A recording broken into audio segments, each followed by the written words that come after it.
Welcome to Pakistani real reaction. तो कैसे हैं आप सब? उम्मीद है आप सब बढ़िया होंगे, मजे में होंगे, खुश होंगे। मेरा नाम है मुदस्सिर। मैं हूं बशीर। सो गाइस, आज की वीडियो बहुत ही ज्यादा मस्त किस्म की होने लगी है। तो वीडियो का जो टाइटल है वो है बीजेपी वर्सेस कांग्रेस, किसने ज्यादा विकास कराया है। मतलब इंडिया का किसने ज्यादा विकास कराया है। गौरव भाई का वीडियो है, हमेशा इनकी बात फैक्ट पर होती है तो मजा आएगा। देखते हैं क्या बोलते हैं ये, और हमें भी इससे काफी नॉलेज मिलेगी और आपको भी। बिना किसी देरी के देखते हैं। ओरिजिनल वीडियो का लिंक मिल जाएगा आपको डिस्क्रिप्शन में। गौरव भाई का चैनल लाजिम सब्सक्राइब कीजिएगा। तो काउंट करते हैं 3, 2, 1 एंड स्टार्ट। हेलो फ्रेंड्स, मैं हूं गौरव और ये तो आपको पता ही होगा कि 28 दिसंबर 1885 को कांग्रेस का जन्म हुआ था और 6 अप्रैल 1980 यानी 100 सालों बाद भारतीय जनता पार्टी जो कि आज इंडिया की रूलिंग पार्टी है। तो इन दोनों में से बेहतर कौन है? मतलब क्या आपने कभी ये सोचा है कि इन दोनों ही पार्टियों ने देश और देशवासियों के लिए क्या क्या किया है? जैसे कांग्रेस ने 2009 से 2014 के बीच में पर डे 11.7 किलोमीटर्स की रोड बनाई थी, लेकिन बीजेपी ने 2014 से 2019 में पर डे 27 किलोमीटर की रोड बनाई और आज 37 किलोमीटर पर डे की स्पीड से हाईवे 40 हो गई है। तो क्या इंडिया के लोगों का बीजेपी को पावर में लाना सही था? अब इससे पहले कि आप झटाक से फैसला करो, एक पॉलिटिकल पार्टी तो तभी अच्छी होती है ना जब वो देशवासियों से किए अपने वादों को पूरा करे, है ना? पर रिपोर्ट्स के मुताबिक बीजेपी सरकार ने 2014 कैंपेन में किसानों से किए अनाज के मिनिमम सपोर्ट प्राइस यानी जिस प्राइस पर गवर्नमेंट किसानों से अनाज लेती है उसे बढ़ाने के वादों को आज तक पूरा नहीं किया, जिसके चलते अब इंडिया भर में किसान आंदोलन हो रहे हैं। यानी अगर इस एंगल से बीजेपी को देखा जाए तो बीजेपी शायद कांग्रेस से हार जाएगी, पर सिर्फ इससे भी फैसला हो सकता है क्या? और इसीलिए भाई लोग मैं लेकर आया हूं आज का ये वीडियो जिसमें हम डिटेल्ड कंपैरिजन करेंगे इन दोनों पॉलिटिकल पार्टीज का। So let us get on with today's video titled BJP versus Congress.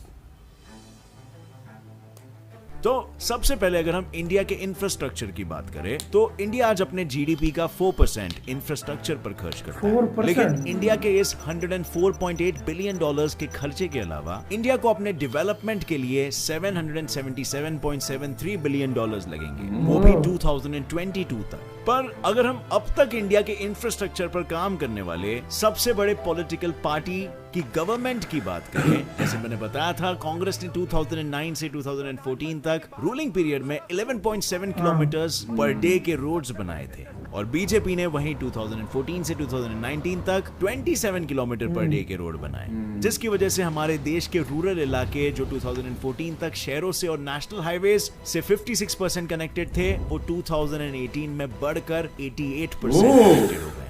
ओ भाई, पर इन दोनों ही गवर्नमेंट में आया एक बड़ा बदलाव।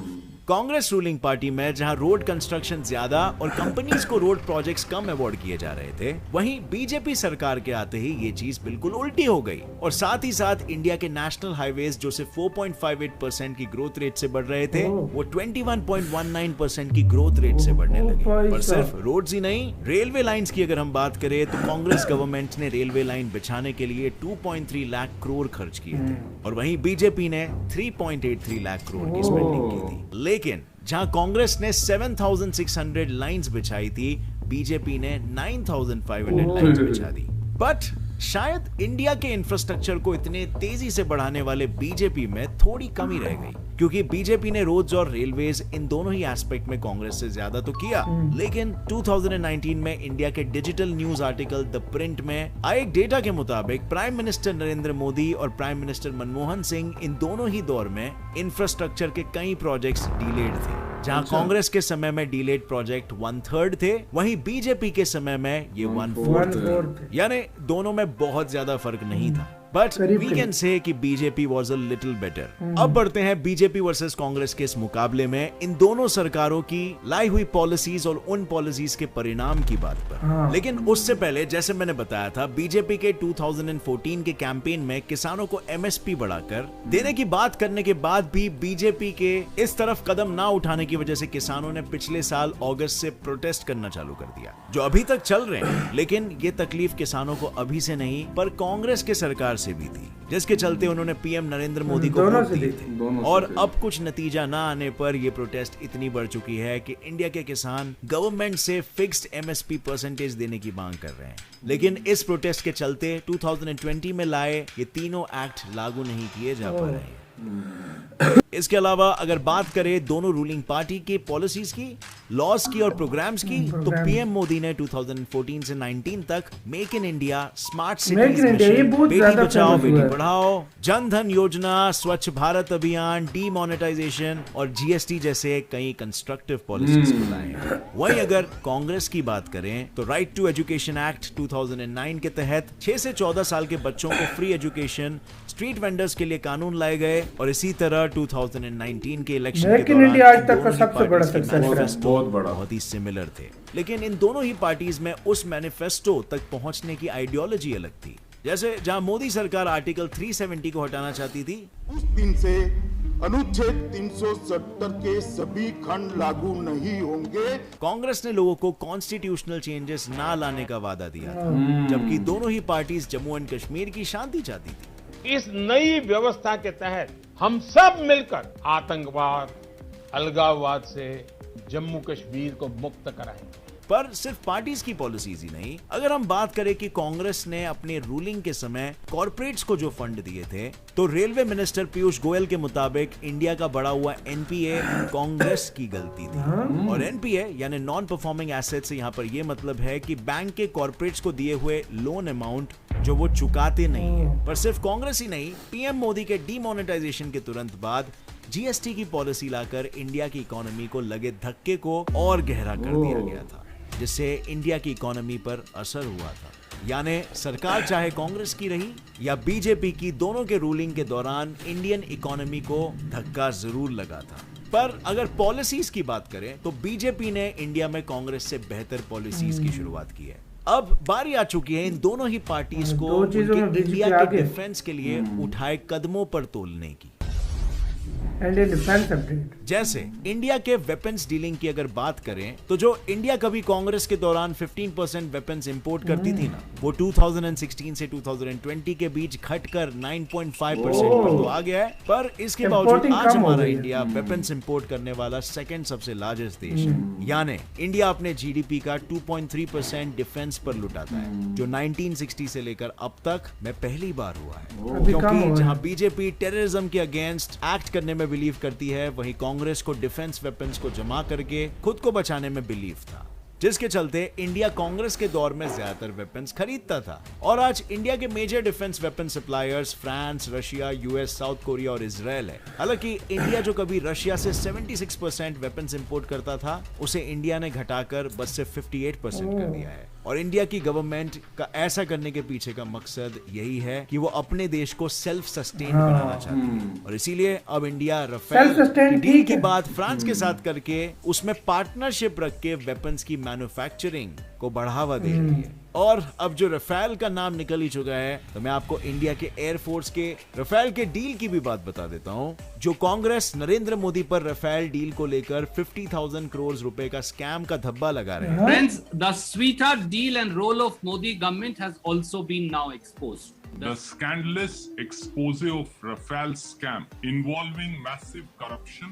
उस डील की शुरुआत असल में अटल बिहारी वाजपेयी ने 2000 में कांग्रेस के हिस्से के रूप में की थी। पर कहानी यहीं पर खत्म नहीं होती है, क्योंकि इस पर कांग्रेस का ये कहना था, मोदी जी ने रक्षा मंत्रालय की अनुशंसा के बावजूद ये इंटेग्रिटी क्लॉज खुद हस्तक्षेप करके हटाया। क्या यही कारण है कि सीबीआई और ईडी ने 11 अक्टूबर 2018 से आज तक राफेल सौदे में भ्रष्टाचार की जांच से कन्नी काटी, आज तक इनकार करते हैं कि उन्होंने जो डील फाइनल की थी उसकी प्राइस उन्हीं के सरकार काल में फिक्स नहीं हो पाई थी। लेकिन जब इनसे प्राइस का एस्टिमेशन पूछा गया तो कांग्रेस के स्पोक्स पर्सन रणदीप सिंह सुरजेवाला के मुताबिक जहां ये प्राइस 42,000 करोड़ रुपीस का था, वहीं senior party leader Kapil Sibal के मुताबिक राफेल का प्राइस 79,200 करोड़ रुपीस था। यानी इनके बीच खुद ही डील के असली प्राइस को लेकर गड़बड़ चल रही थी। और सिब्बल का तो यहाँ तक ये भी कहना था कि अगर कांग्रेस 21 करोड़ रुपीस और लगाती तो वो मोदी के मुकाबले 3 गुना ज्यादा राफेल फाइटर्स लेकर इंडिया आती। पर इस बात में कितनी सच्चाई है ये तो पार्टी ही जाने। वाकई। खैर इस पॉइंट में दोनों में से बेहतर पार्टी की बात करें तो ये पॉइंट तो बीजेपी को ही जाना है, जिसने राफेल की डील फाइनल कर दी। अब भाई लोग, इस पॉइंट के बाद हम एक मेजर इशू के बारे में बात करेंगे, जो है कांग्रेस और बीजेपी के रूल में करप्शन के बारे में। अब आई एम श्योर कि आपने ये मीम्स तो जरूर देखा होगा, पर जिस करप्शन की हम बात करने वाले हैं ना, उसका थप्पा सिर्फ बीजेपी पर ही नहीं बल्कि कांग्रेस पर भी लगा हुआ है। तभी तो पीएम नरेंद्र मोदी ने कांग्रेस के घोटालों की सिर्फ एबीसी सिखाई, लेकिन वहीं बीजेपी चीफ सुब्रमण्यम स्वामी ने इनके घोटालों पर ए से जेड तक की कविता ही लिखी, जिसका शायद यही मतलब है कि दोनों के रूलिंग पीरियड में घोटालों की कमी ही नहीं थी। लेकिन अगर ग्लोबल करप्शन इंडेक्स की बात करें तो इंडिया 2013 में 94th रैंक पर आता था करप्शन, और 2018 में इंडिया की रैंकिंग सुधर कर 78th रैंक पर मतलब ठीक हो गई है। करप्शन को रोकने के लिए कौन सी गवर्नमेंट ने क्या कदम उठाए? वेल, कांग्रेस काल में United Nations convention against corruption को 2011 में ऑफिशियली लाया गया था। साथ ही 2006 में ई गवर्नेंस प्लान लाया था ताकि सिस्टम में मौजूद हर प्रोसीजर आसान हो और लोग करप्शन ना कर पाए। और साथ ही साथ पीएम मनमोहन सिंह ने 2013 में लोकपाल बिल को फाइनली देश की सच्चाई बनाई थी, जिसके मुताबिक एंटी करप्शन केसेस की इंक्वायरी 60 दिनों में शुरू होकर 6 महीने में खत्म हो जानी चाहिए थी। अब ये सब काफी अच्छे कदम है जो कांग्रेस ने लिए थे, लेकिन अगर हम बीजेपी की बात करें तो बीजेपी सरकार का 2014 में पावर में आने का चुनाव ही करप्शन को खत्म करने के रीजन से हुआ था। लेकिन बीजेपी ने करप्शन को कम करने की तरफ डीमोनेटाइजेशन और जीएसटी जैसे कदम उठाए, पर वहीं 2013-14 में बड़ी मुश्किल से आए लोकपाल बिल के पास होने के बावजूद अगले 5 सालों तक लोकपाल के लिए चेयरपर्सन और मेंबर्स तक नहीं जोड़े जा सके थे। पर ऐसा नहीं है कि इंडिया में इसके अलावा कोई भी और एंटी करप्शन ऑर्गेनाइजेशन या पुलिस नहीं है, क्योंकि इंडिया के पास एंटी करप्शन लॉज से लेकर एंटी करप्शन पुलिस, कोर्ट और कई ऑर्गेनाइजेशंस भी हैं। सो ओवरऑल ये थे सारे पॉलिसीज जो बीजेपी ने डाले करप्शन को कम करने में, और इसके साथ ये भी मेक श्योर करने में कि उनके खुद के पॉलिटिकल लीडर्स करप्टेड ना हो।